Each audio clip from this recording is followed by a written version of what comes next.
So I did this video yesterday, right? Basically called, I said, YouTube is turning street guys out, right? There's a lot of people on the internet. When you look on the internet, YouTube is like going in a direction of everybody going at each other. So when I made this video in the comment section, I could see everybody saying, oh, you must be talking about 600.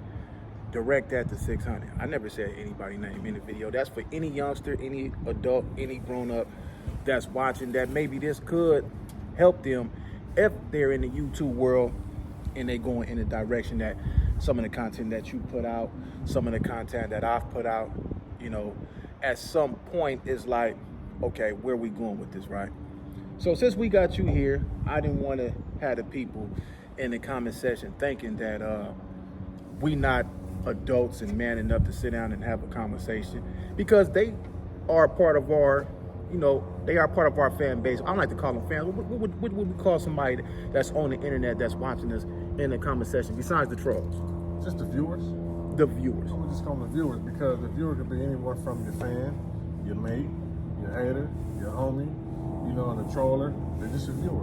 Right. So one thing that separates me from a lot of other people, I got thick skin. Right. And I know they're here to get under my skin. Right. So I don't really categorize them. Right. I just entertain them. And this is something new. I've never really I pay attention to the comment section, right?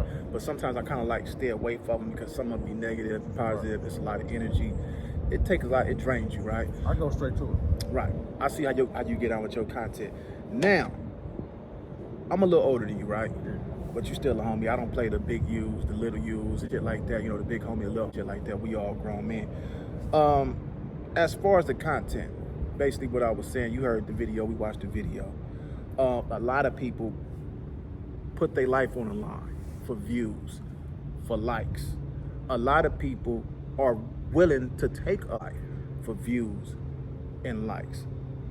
What are your thoughts about those comments? I mean, well, you know, what are your thoughts? I'm gonna speak on me and my situation. Right. A lot of people think that I'm calling people rats and snitches to get views and whatever come with it, come with it. Right. That's simply not the case. I know 1,000 rats and I ain't bust them out. I really only do that stuff because people want to bring me up. And while we're speaking on it, we're gonna be specific. And we're gonna speak on Big U. I called him a rat based on the paperwork I seen. Right. I've also seen paperwork from a lot of people, but I ain't take the internet. So to answer your question, how people say they're risking their life and all this stuff for likes and views, Big U put my life at risk by putting a lie out there. You know what I'm saying I was a snitch.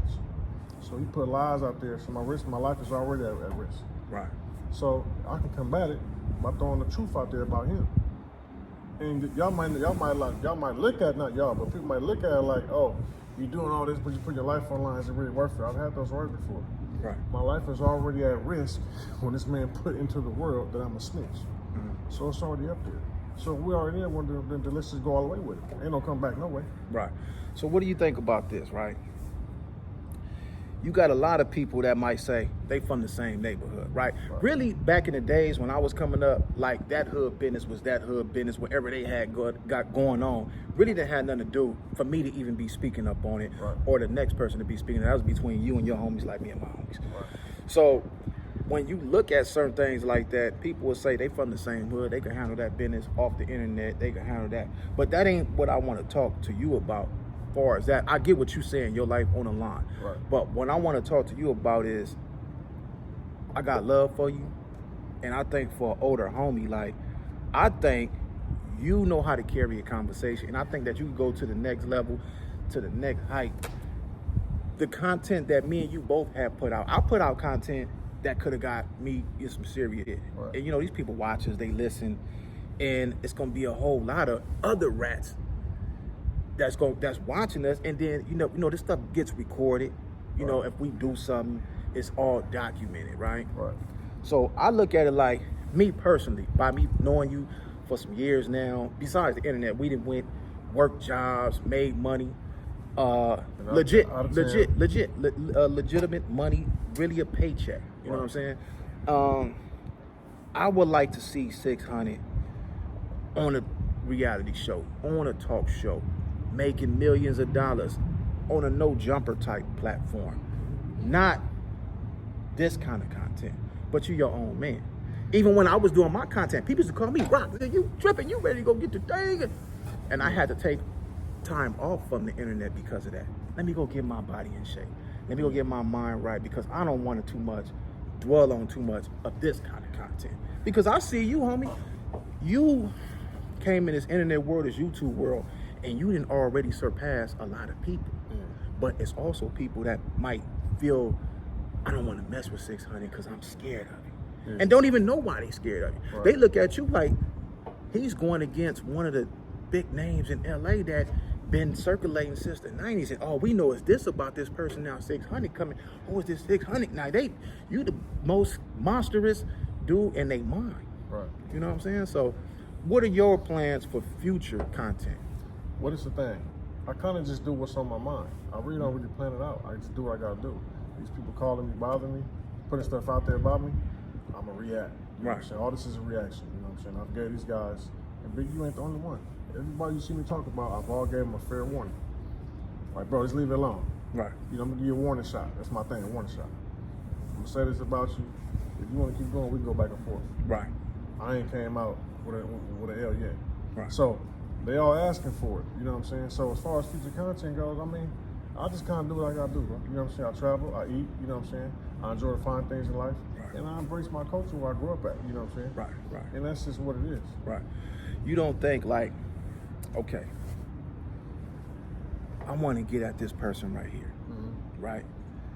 If I throw the bait out there and I get this person to react, I can control their emotions. I can control their mood. All I gotta do is just sit back and wait for them now, because they had already played into my game. Right. I feel like, you know, I did a lot of time in prison. So a lot of tricks and games that was played in prison, they played on the streets too. So when I see them, I recognize them, right? And I say, oh, that's a cold game right there, because I know what could come for that. We used to have homies on the yard, right? That could nobody talk to. You know what we should say? Like, man, go holler at the homie. The homie's like, nah, we tired of talking to him. Wait for him to mess up. Because when he crashed, that's when we gonna get him. Now we in the right to get him. Right. You know what I'm saying? And that's how it go. Man, when I seen you on No Jumper, and you had the conversation, you had the other rap your artist with you. Okay. Why shit Eddie Bands? Right, you had him with you. And the way that you carried that conversation with Adam 22, I was like, man, this dude got the potential to take this further than that.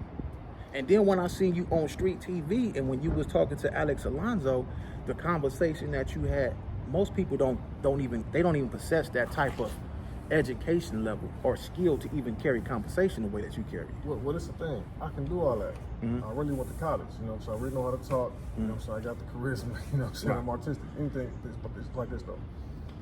Y'all just be saying, not y'all. People just see just what I'm into and what I want at. Right. When I go to Dubai, I'm on some whole other stuff. When I'm in Miami, I'm on something else. When I'm in Vegas, I'm family, I'm on something else.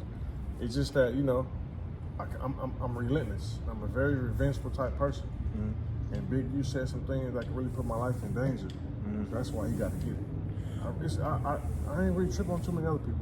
Right. But him right there, he's a rat. And he don't get to live with people thinking that he's a solid individual. That he's not a rat. That he's a stand-up dude. He don't get to live with that. Not while I'm here.